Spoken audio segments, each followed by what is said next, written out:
You ever stand in the ashes of your own past and realize justice is the only thing left to build?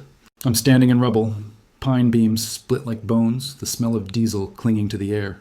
My grandfather's hand-carved railing lies crushed under a bulldozer track. The cabin he built with his bare hands, gone. 5 days ago, while I was in Memphis burying my father, a bulldozer rolled through my family's history.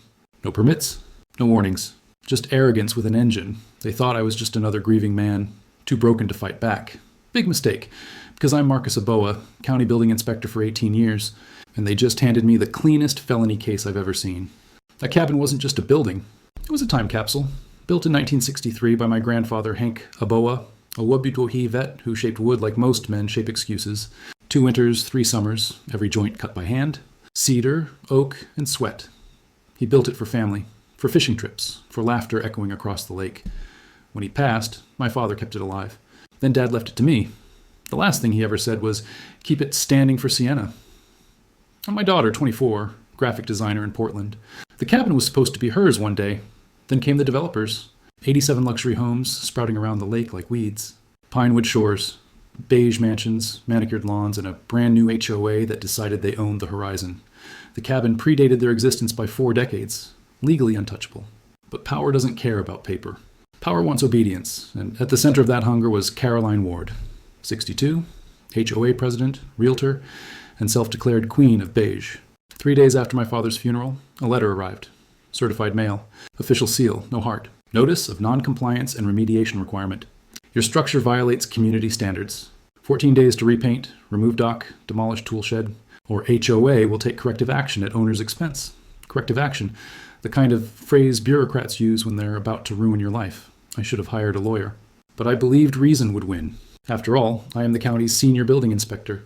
I've seen how quickly rules twist when egos write them, so I called for a board meeting. Their clubhouse looked more like a throne room. Caroline sat at the head of the table, pearls gleaming under soft lighting.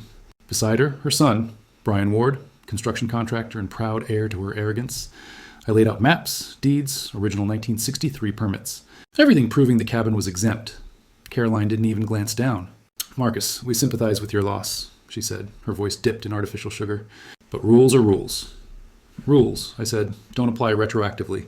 Your HOA didn't exist when my grandfather built that cabin. She smiled like she'd been waiting for that line. Our legal team disagrees. You have 14 days. After that, we handle it. The vote passed 6-0. Just like that, 60 years of family history hung on a stopwatch I never started. I left thinking logic would win. That was mistake number 1. 5 days later, I was in Memphis, scattering my father's ashes when my phone buzzed. Neighbor calling. Lyle, 71, retired fisherman. His face filled my screen, wind whipping his hair. They're here, Marcus. Trucks, heavy equipment. Caroline's standing in your driveway. My stomach dropped. Tell them to stop. I'm calling the sheriff. I dialed dispatch, voice steady out of habit. This is Marcus Aboa, county inspector. There's an unauthorized demolition at 47 Lakeshore Drive. 30 seconds of hold music. Then, sir, HOA reports a valid court order. There's no order, I snapped. No demolition permit, no environmental clearance, no asbestos inspection. That's 3 violations right there. But the line went cold. On my phone screen, Lyall's video showed my porch collapsing under a bulldozer's blade. My grandfather's railings snapped like twigs. They didn't just demolish a structure. They desecrated memories. By the time I got back that night, only the foundation remained. Glass glittered in the sunset like broken teeth. A laminated sign flapped in the wind. Per Pinewood Shores. HOA bylaw 14.3. Non-compliant structure removed. Restoration cost $32,700. Invoice to follow. Caroline Ward, HOA president. I didn't cry. I didn't scream. I just picked up a fragment of wood, my grandfather's chisel marks still visible, and whispered, all right, you wanted a fight? You just built your own gallows. The next morning, I was at the sheriff's office filing reports. Trespassing, destruction of property, illegal waste disposal. Detective Carla Reyes, an old ally from fraud cases, took my statement. Marcus, she said softly, this is solid. But HOA cases get messy. They don't override county law, I said. No permits, no inspection, no containment. They just contaminated a residential zone, she nodded. Then you need a lawyer. Call Judith Kwan. Judith's office sat above a dry cleaner. Ceiling tiles yellowed from steam. She was mid-50s, sharp-eyed, and infamous for dismantling HOA boards like Jenga towers. After 10 minutes, she leaned back. But Caroline Ward just handed you a career case. We're filing criminal charges in a civil suit. Then her smile turned wolfish. And we're requesting every financial document the HOA has touched in 5 years. Sunshine Law? I asked. Exactly. Nonprofit transparency statutes. They can't hide their dirty money. While Judith prepped her subpoenas, I did what I do best. Inspect. Every property Brian Ward Construction built in the last 3 years was now under my jurisdiction. House after house. I found the same story. Missing fire stops, unsafe decks, HVAC vents dumping carbon monoxide indoors. 63 violations in total. Everyone documented, photographed, time-stamped. By Friday, homeowners were calling, panicked. We paid for safety. I told them, you paid for shortcuts. Saturday morning, Brian called me, voice shaking with fury. You're targeting me. No, I said. I'm protecting the families you endangered. 20 minutes later, Caroline herself called.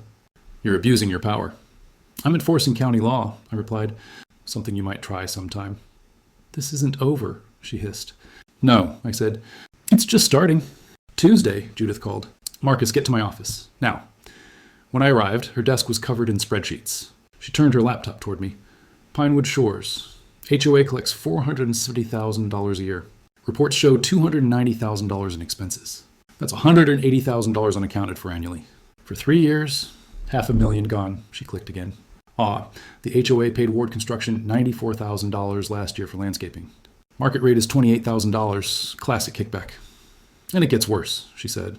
They also paid $47,000 in legal fees to Caroline's brother-in-law, disbarred 2 years ago, and she billed $18,000 in administrative costs for spa visits and her Lexus lease. Then Judith opened an email chain. Caroline to Brian, handle the Eboa problem permanently.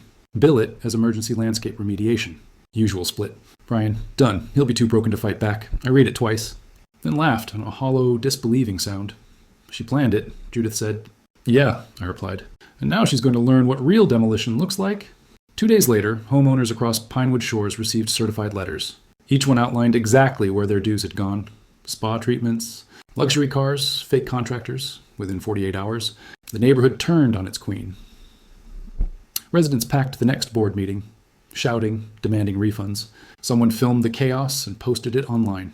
Within a day, it hit 100,000 views. The county DA called me personally. We're opening a fraud investigation. Thank you for the documentation. A week later, deputies escorted Caroline and Brian Ward out of their McMansion in handcuffs. Charges, fraud, conspiracy, environmental endangerment, embezzlement. Standing on the edge of the lake, I watched as news crews filmed the arrest. The water was calm. The air smelled like pine again, not diesel. Justice, when it finally arrives, doesn't roar. It exhales. I never rebuilt the cabin. Some things shouldn't be replaced. They should be remembered. Instead, I used the settlement money to fund an environmental scholarship in my father's name. Sienna designed the logo. It's a cabin silhouette over a lake. A promise that legacy can't be bulldozed. People ask if I miss that place. I tell them no, because the foundation's still there. It just looks like justice now.